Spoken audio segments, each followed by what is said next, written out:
अस्सलाम वालेकुम। एक बार फिर एक नई वीडियो के साथ रज़ाक़त अली आपकी खिदमत में हाजिर है।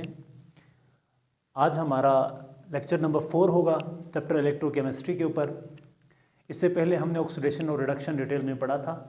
आज हमारा टॉपिक होगा methods of recovery of metals from ores. ये जो मेटल हैं हम ओर से एक्सट्रैक्ट करते हैं, कैसे करते हैं वो हम मेथड आज पढ़ेंगे। जितने भी मेटल हैं, आयरन हो गया, कैल्शियम हो गया, कॉपर हो गया, जितने भी मेटल हैं ये पहाड़ों से हासिल होते हैं, यानी चट्टानों के अंदर, मिट्टी के अंदर मौजूद होते हैं।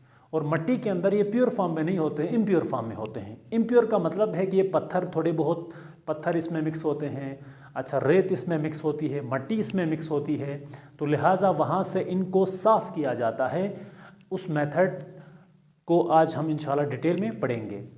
और बिलफर्ज करें आज हम बात करेंगे आयरन के बारे में कि आयरन को उसके ओर से कैसे हासिल करते हैं। ओर का मतलब है एक बड़ा पत्थर जिसमें आयरन की मिकदार ज़्यादा हो, उसके अंदर रेत भी हो, मिट्टी भी हो, बाकी पत्थर भी हो, तो उस सब को हम क्या कहते हैं, ओर कहते हैं। ठीक, हमें निकालना तो है आयरन, लेकिन उसके साथ और भी चीज़ें, और भी इम्प्योरिटीज़ मौजूद हैं, तो उनको कलेक्टिवली हम ओर कहते हैं। अगर हम डेफिनेशन पे जाएं ओर की, नेचुरली अकरिंग सॉलिड मटेरियल, यानी कुदरती एक सॉलिड मटेरियल है from which metal and valuable minerals can be extracted, जहाँ से हम मेटल्स और दूसरी कीमती जो मिनरल्स हैं उनको निकाल लेते हैं।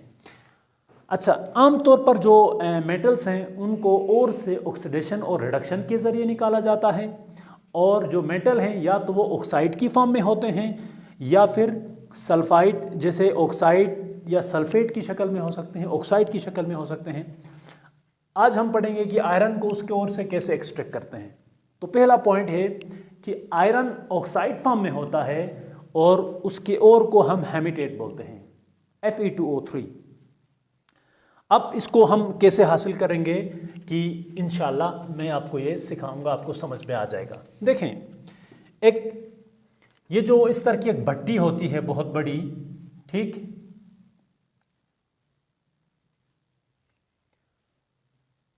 इस तरह की भट्टी होती है और ये ऐसे रोटेट करती है।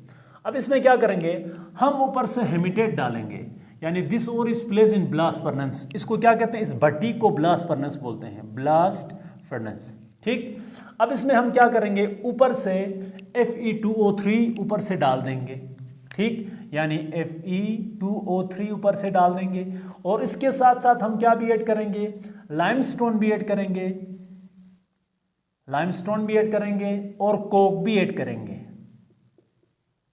फिर इधर से ऑक्सीजन की मौजूदगी में इसको जलाएंगे।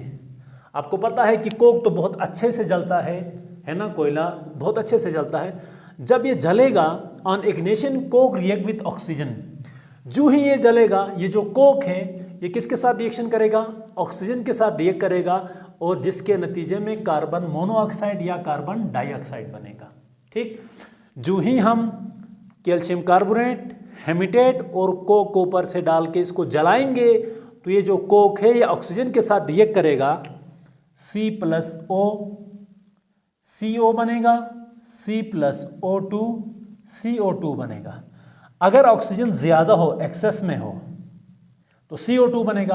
अगर ऑक्सीजन की कमी हो, लिमिटेड हो, तो कार्बन मोनोऑक्साइड बनेगा।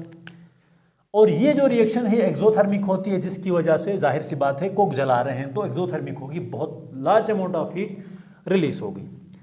The rising carbon monoxide react with oxide of iron and reduce to iron. अब देखें, ये कार्बन डाइऑक्साइड तो धुएं की शक्ल में ऊपर निकल कर गायब हो जाएगा। ये जो कार्बन मोनोऑक्साइड है ये बहुत रिएक्टिव है।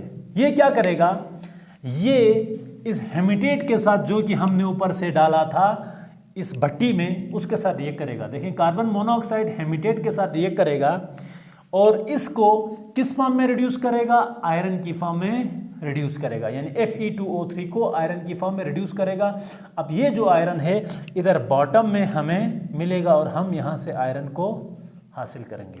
इसका मतलब ये हुआ कि कार्बन मोनोऑक्साइड ने आयरन ऑक्साइड को या हेमिटेट को रिड्यूस किया किस में, प्योर आयरन में, और हमें आयरन मिल गया। यानी इस मेथड के ज़रिए हमने आयरन को ऑक्सीडेशन और रिडक्शन के ज़रिए, यानी कार्बन मोनोऑक्साइड आयरन ऑक्साइड को रिड्यूस करता है और आयरन Fe की शक्ल में हमें इस ब्लास्ट फर्नेस के बॉटम में मिलता है और हम इसको हासिल करते हैं। इसके साथ आज का मेरा लेक्चर ख़त्म हुआ। एक नेक्स्ट जो लेक्चर है इंशाल्लाह एक नए टॉपिक के साथ आपकी खिदमत में हाजिर होंगे। तब तक मुझे इजाज़त दीजिए। अल्लाह हाफ़िज़।